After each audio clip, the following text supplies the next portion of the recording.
का बयान बेबुनियाद है और मैं उस बयान की निंदा करता हूं कि जो बार बार ये खालिस्तानी कह करके और तमाम तरह से किसान आंदोलन को बदनाम कर रहे हैं, ये बिल्कुल गलत है। और ये किसान आंदोलन है और ये जो किसान बिल हैं वो पूरी तरह से देश के आवाम के खिलाफ है, किसानों के ही नहीं, पूरा देश का आवाम इससे पीड़ित होगा। और आज आप उसके परिणाम देख रहे हैं कि लगातार किसान बिलों से किसान पीड़ित है, महंगाई से पूरा देश पीड़ित है, ठीक है शिव सिंह जी, लेकिन जिस तरीके से आप लोगों को 9 अगस्त तक इस आंदोलन की अनुमति दी गई है, वो भी 200 लोगों के साथ जंतर मंतर पर, लेकिन आप लोगों की तरफ से जो बयान आ रहे हैं, जो किसान नेताओं के बयान आ रहे हैं, उसमें यही कहा जा रहा है कि 13 अगस्त तक जब तक संसद चलेगी तब तक वो आंदोलन करेंगे। अगर ऐसा हुआ तो क्या आप जो आपको समय सीमा दी गई है उस समय सीमा को आप लांघने का काम करेंगे? क्योंकि 26 जनवरी बहुत दूर नहीं गई है अभी, वो दिन सबको याद है। और 15 अगस्त, क्योंकि 13 अगस्त तक संसद चलेगी और 15 अगस्त फिर बेहद नजदीक रहेगा।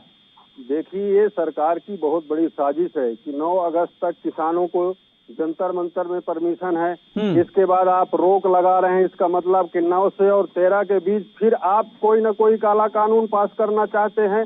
इसलिए किसानों को सजग रहना पड़ेगा और किसान तन्मयता से लगा हुआ है और किसानों ने चेतावनी पत्र भी दे दिया है। देश के अंदर जो भी पक्ष और विपक्ष के सांसद हैं, चाहे वो लोकसभा सदन के हों चाहे राज्यसभा के हों, सारे सांसदों को किसानों ने चेतावनी पत्र दे दिया है कि जो आपको देश का किसान और देश का आवाम आपको चुन करके और संसद के अंदर बैठाया है, तो अब किसान बिल वापसी के मुद्दे पर आप बात करें।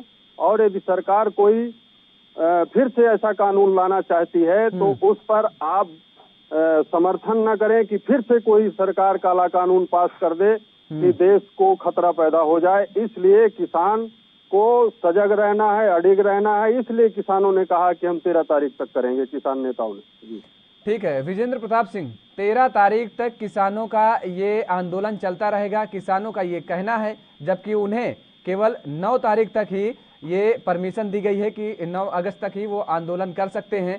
क्या लगता है कि दिल्ली पुलिस के द्वारा पुख्ता इंतजाम अभी तो किए गए हैं, लेकिन आने वाले समय में या इनका जो टाइम ड्यूरेशन है वो बढ़ाया जाएगा या फिर वहां पर एक बार फिर से खींचतान वाली जो स्थिति पहले देखी गई थी वो फिर से पैदा हो सकती है? मुझे जरा 2 मिनट का मौका दीजिएगा जी। नंबर 1 तो जहां तक समय की एक्सटेंशन का सवाल है, तो इस बारे में मुझे ये कहना है कि पूर्व के हिंदुस्तान में किसानों के द्वारा किए गए आंदोलन को आप रिकॉर्ड देखिए, आप पीछे जाके, किसानों ने कभी मर्यादाएं नहीं तोड़ी।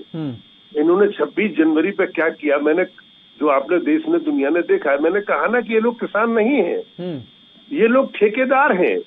इन आंदोलन को कंटिन्यू रखने के लिए मैं बड़ी सोच समझ के अपने शब्दों का इस्तेमाल कर रहा हूँ। तो ये जान लीजिए आप कि ये लोग कोई भी उत्पात करने से चूकेंगे नहीं। 9 तारीख और 13 तारीख तो गैप एक बहाना है, एक बात।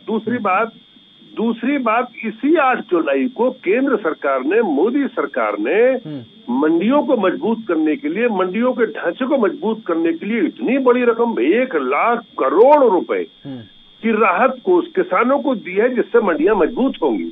जिस मंडी का ये रोना रो रहे हैं और बेवजह इसको खींचे जा रहे हैं आंदोलन को। तीसरी बात, इन्होंने कहा कि जनता सब जानती है, जनता जानती है, तभी तो उत्तर प्रदेश जैसे 30 करोड़ की आबादी के प्रदेश में, जिसमें 50 देश दुनिया के समा जाते हैं, अभी जिला पंचायत के, ग्राम पंचायत के, क्षेत्र पंचायत के चुनाव हुए, आपने देखा क्या रिजल्ट है? 80% के आसपास, 90% के आसपास तमाम जिला पंचायत है। नहीं, और इलेक्शन पे मत जाइए विजेंद्र प्रताप सिंह जी, अगर इलेक्शन पे जाएंगे तो मुझे सुन लीजिए, आप इलेक्शन पर गए हैं, चुनावों पर गए हैं, तो जो चुनाव हुए हैं, जिन्होंने जब जनता ने वोट दिया है, जो प्रधानी के चुनाव हुए हैं, प्रधान को जनता ने चुना है और उसके बाद जिला पंचायत सदस्यों को चुना है, वो जो प्रधान आपके हैं उनमें तो काफी संख्या में जो है वो कमी है। वो तो विपक्ष कह रहा है कि हम जीत गए हैं। और जब कुछ चुने हुए लोग जिला पंचायत अध्यक्ष को चुनते हैं तो वो तो खरीद फरोख्त का भी आरोप लगता है। नहीं, मेरी बात सुनिए, हारी हुई टीम सदैव रेफरी को बेईमान बताती है।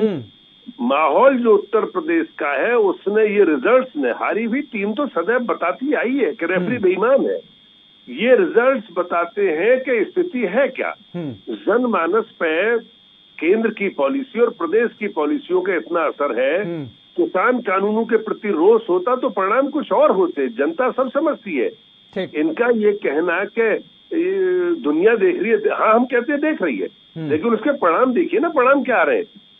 बंगाल का पीछे रोना रोया, अरे भाई 3। विजेंद्र जी एक सवाल और आपसे कम शब्दों में दीजिएगा, उसके बाद शिव सिंह जी के पास आते हैं।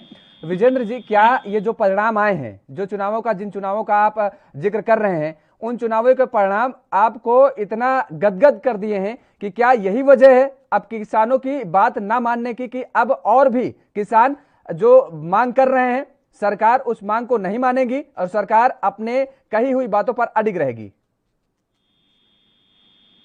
जी ने कल भी और आज भी स्पष्ट कहा है भाई रास्ते सब खुले हुए हैं, आप ये तो बताएं कि इसमें परेशानी क्या है, उसको हम हटा देते हैं। मुश्किल ये है कि ये इस बात पड़े हुए कि नहीं जी पहले कानून रद्द होने चाहिए, उसके बाद विचार विमर्श होगा, और ये भारी विचार विमर्श के बाद ही ये कानून बनाए गए थे।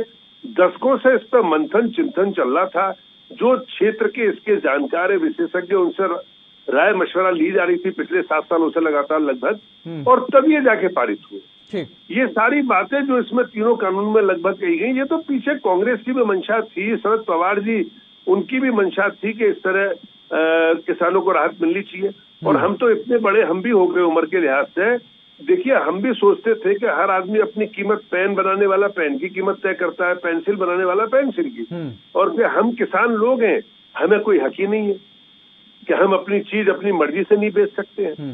अब तो इतना बढ़िया मौका, मंडियों को ई मंडी व्यवस्था। आते हैं विजेंद्र जी, आते हैं आपके पास, आते हैं शिव सिंह जी से जवाब ले लेते हैं। शिव सिंह जी, आपने सुना कि विजेंद्र जी इस बात को कह रहे हैं कि दरअसल ये अभी जो हाल ही में चुनाव हुए हैं उनमें नतीजे बता दिए हैं कि दरअसल किसान पक्ष में किसके खड़ा हुआ है। वो तो आज भी भारतीय जनता पार्टी के साथ खड़ा हुआ है, तभी लगातार जो भी चुनाव हो रहे हैं भारतीय जनता पार्टी की उसमें जीत दर्ज हो रही है। देखिए पहले तो मैं बता दूं, आपने कहा कि पहले ऐसे किसान आंदोलन नहीं होते थे और ना किसान उग्र रूप अपनाता था। तो मैं बता दूं कि पहले तानाशाही हुकूमत नहीं थी, जो तानाशाही मोदी हुकूमत की चल रही है, तब किसान जब आंदोलन करता था तो त्वरित एक आध हफ्ते के अंदर किसानों की मांग को सरकार मान लेती थी, गंभीरता से विचार करती थी, बहस कराती थी। लेकिन इस सरकार ने ना तो बहस कराया, मैं तो पूछना चाहता हूं कि आप बताइए किस विशेषज्ञ से और किन किसान नेताओं से, किस विपक्ष के सामने आपने किसान बिल लाने के पूर्व बहस कराया? तो ये काम आपने नहीं कराया, ये पूरा देश जानता है। और दूसरी बात, जहां और यूपी चुनाव की जो बात कर रहे हैं कि परिणाम आ रहे हैं भाजपा के पक्ष में, तो मैं ये कहना चाहता हूं कि जब चुनाव हुआ, जब डीडीसी बीडीसी मेंबर और सरपंच उत्तर प्रदेश के अंदर चुने गए, उस समय भाजपा का रिजल्ट क्या था, आप इलेक्शन कमीशन से आप उसका रिकॉर्ड निकलवा के, मैं कहूंगा महोदय जी को कि आप चेक कर लें। फर्स्ट नंबर वहाँ निर्दलीय प्रत्याशी, इसके बाद सपा के लोग, फिर बीजेपी के लोग, फिर बहुजन, फिर कांग्रेस, फिर अपना दल, सबको यदि जोड़ा जाए तो वहाँ पर 24-25% मत इनको मिला उत्तर प्रदेश के अंदर। फिर ये नंगा नाच इन्होंने चुनाव में किया कि जबरदस्ती पुलिस के साये पर, कलेक्टर जिला प्रशासन के साये पर जो मेंबर हैं उनको, विपक्ष ने जो आरोप लगाए थे वही आरोप आप भी लगा रहे हैं कि विपक्ष की कही हुई बात बिल्कुल सही थी। चलिए विजेंद्र प्रताप सिंह और शिव सिंह जी, आप दोनों लोग हमारे साथ बने रहिए और खबर का रुख के खेती के कानून वापस ले लो। तो हमारे साथ दोनों मेहमान लगातार जुड़े हुए हैं। शिव सिंह जी किसान नेता हैं और विजेंद्र प्रताप सिंह भारतीय जनता पार्टी के नेता हैं। आप दोनों लोग लगातार जुड़े हुए हैं। विजेंद्र प्रताप सिंह जी, आपके पास आएंगे। अभी आपने सुना कि जिस तरीके से आप सांसद ये कह रहे हैं कि अगर किसानों की जो अभी तक डेथ हुई है, अगर प्रधानमंत्री नरेंद्र मोदी जी एक शब्द बोल देते, सांत्वना व्यक्त कर देते, दुख प्रकट कर देते, तो क्या कुछ हो जाता? क्या देखिए योगेश जी, तो मैं कहना चाहूंगा कि मूल में जाइए। मैंने कहा ना, ये किसान नहीं है, ये ठेकेदार हैं उन एजेंसीज के, विश्वास करिए, जो लालची लोग होते हैं, जो ठेका ले लेते हैं किसी भी चीज का, कॉन्ट्रैक्ट ले लेते हैं, वो बारिश में भी, धूप में भी उन्हें वो तकलीफ झेलनी होती है और वो बड़े मजे से झेलते हैं। एक बात बता दीजिए विजेंद्र जी, ठीक है, मैंने मान लिया, आप कह रहे हैं कि वो ठेकेदार हैं, तो ठेकेदारों से आप संपर्क क्यों कर रहे हैं? ठेकेदारों से आप बात करने के लिए तैयार क्यों हैं? अभी आपने कृषि मंत्री जी को भी सुना, उन्होंने कहा कि सरकार लगातार बात कर रही है और आगे भी बात करने के लिए तैयार है। अगर आप उन्हें ठेकेदार मानते हैं, किसान मानते ही नहीं है, तो उन्हें आंदोलन की और धरना प्रदर्शन की अनुमति ही क्यों दी जा रही है और उनके साथ सरकार बैठक करके बात क्यों करती है? ठीक कहा आपने। देखिए, मैं बहुत छोटी सी हमारे संस्कृति के हिस्से की एक छोटी सी बात आपसे कहना चाहूंगा। गाँव में जब कोई शरारती तत्व होते हैं, 2-4 ऐसे, तो पंचायत अगर उस सिलसिले में की जाती है तो मजबूर होकर उन शरारतियों को बुलाना पड़ता है। मैं व्यक्तिगत बात कह रहा हूँ आपसे। मैं ऐसा समझता हूँ, ऐसा मैंने जीवन में देखा है कि उपद्रवी तत्वों को भी पंचायत में बुलाना होता है, उन्हें समझाना होता है, उन्हें बताना होता है, मानना न मानना उनका पार्ट होता है और फिर आगे के रास्ते तय होते हैं, उससे आगे के रास्ते भी तय होते हैं। उसका भी समय आएगा जब ये उत्पात नहीं रुकेगा, तो निश्चित जैसा हमारी पुरानी परपाटी है, हमारे गांव की, देहात की, पंच की, पंचायत की, उससे आगे विषय आएगा, एक ना एक दिन वो भी आएगा। या तो ये शरारती तत्व हार थक के घर बैठेंगे, इन्हें जो बाहरी एड मिल रही है वो आनी बंद होगी, और या फिर कोई और रास्ता निकालेंगे सब लोग, समझदार लोग, सरकार। ठीक है। तो मेरा कहने का मतलब ये है कि ये किसान नहीं है, किसानों की चर्चा इन लोगों को करने, इनको हाईलाइट करना है। किसानों जो भी धरना प्रदर्शन कर रहे हैं, जो किसान, उनकी, तो शिव सिंह जी, आप लोग तो दरअसल असली शरारती तत्व हैं।